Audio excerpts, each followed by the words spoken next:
अरे प्रणाम सर। खुश रहो खुश रहो। बैठी। ए भैया तनी सार के मिठाई दियाओ। ए सर रउआ सार सुनाइल होई लेकिन ई सार ना कोलन सर कोलन। अच्छा ठीक बजा दो जाने। ए लिया सर के मिठाई दी। खाई सर खाई। चापी चापी।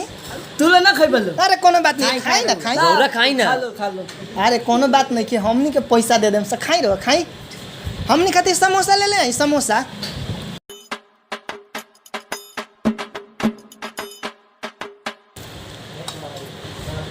और आओ। हाँ आवता खाई खाई चिमकिन सही ना खाई चिमकिन सही ते ना ठीक बा।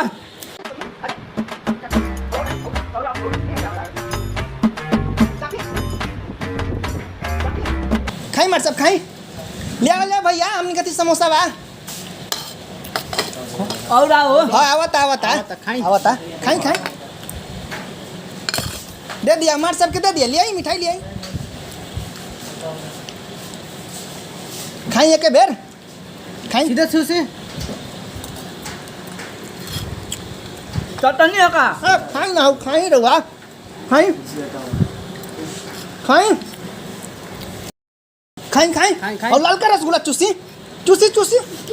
अरे खाई ना पैसा हमनी के देम सन। कोनो बात नहीं खाई मार सब खाई दी मिठाई दी। और भाई और चाबी चाबी बचल खुचल है ना डाल दी।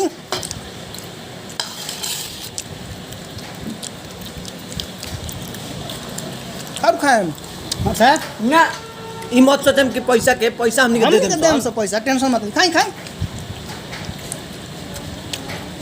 खाई जल्दी जल्दी खाई। एमर साहब खाली गोल के तो ध्यान रखत नहीं ले लमको खाई। खाई ना खाई, खाई खाई खाई। खाई कोनो बात नहीं खा खाई टेंशन मत नहीं खाई रहुआ। खाई खाई आपका ये आयो खाई। खाई हमनी हम क्या होता नहीं सर। पैसा पैसा हमनी के देम सर टेंशन मत। खटी त मांगा ले।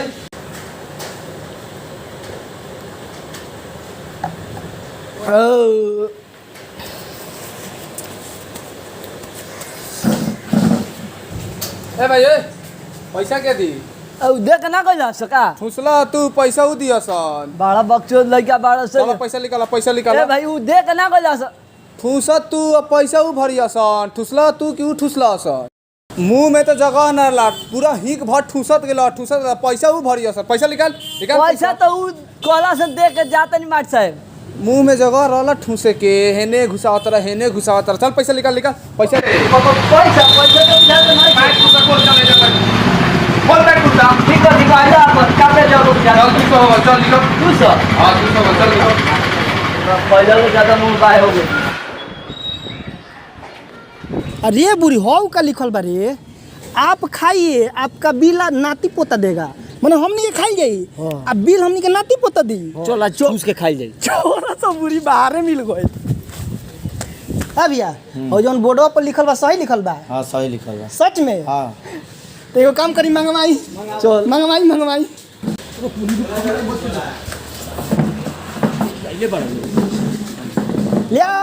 भैया ले आवो ना मर्दवा ले आवो ऐसे काम ना चलिए और कुछ ले आवो मिठाई लिया और मिठाई लिया वो इधर रे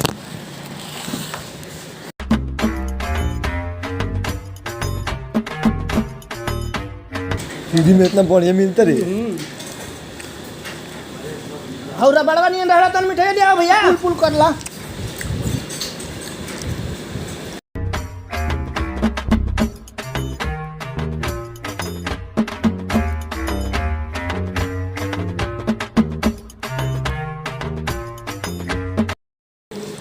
भैया बिस्लरी के पानी दिया है गो बिस्लरी के पानी दो सर बिस्लेरी नु होला रे।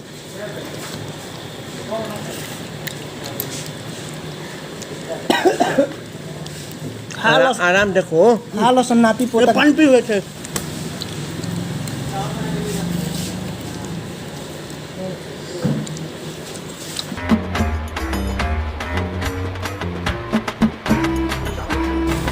तो भैया बिल और बोर्डो पर लिखले बड़ा कि आप खाइए बिल आपका नाती पोता देगा तब। हई तार ना तर दादा के बिल हई। ए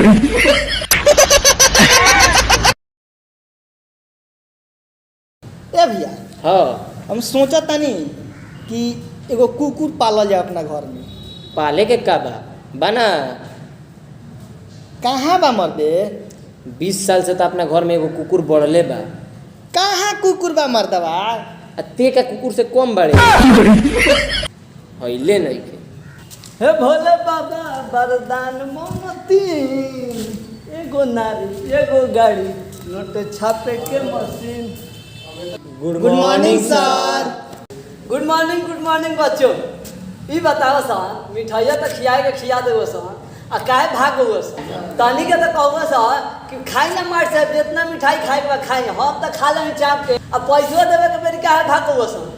ए सर इहो पेशाब करे चल गो, हमहू पेशाब करे चल गो, हम के आवते रही सब पैसा देवे खातिर, रउआ काहे दे देंगे? ए सब हटाई, एगो हमरा के बात बताई। हमरा कब से ई बात समझ नहीं के आवत, राउर नाम घंटा लाल कैसे पड़ल? देखा सर, पहले हम सरकारी स्कूल में चपरासी रहन, घंटी पे जावत रहनी, तब एक बार हमरा पर सरकार ध्यान दे दे। वही से ओहि दिन से हमार नौकरी शिक्षक में हो गई। वही से सोचनी कि हम तो घंटी बजाते बानी, तो सोचनी कि काहे ना हम अपन नाम घंटा लाल रख दी। अच्छा ये सब छोड़ सा हटाओ सुन। अच्छा तड़ी और से का होला? बीमार। करीम ना आ से ओकरा से और बीमार। ए सर सुनले बा नीनू अ से अनार होला, ई सुनले बा नीनू एक अनार 100 बीमार, यही से ई कहला से अ से बीमार। आ से डबल बीमार। हाँ ठीक बा, ते बीच में का मत बन। ते चाप दाढ़ी। अच्छा ते ई बता तोर का ख्वाहिश बा? हम शादी करल चाहतनी। अच्छा ए करीमन ते बता तोर का ख्वाहिश बा? तो हम का चाहतनी, शादी करे के चाहतन तो हम वे चाहतनी।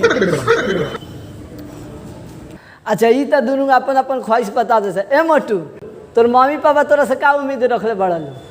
हमरो मम्मी पापा उम्मीद रखले बा दादा दादी बने के। और इस सर बड़ा सर खन तेरा को से तो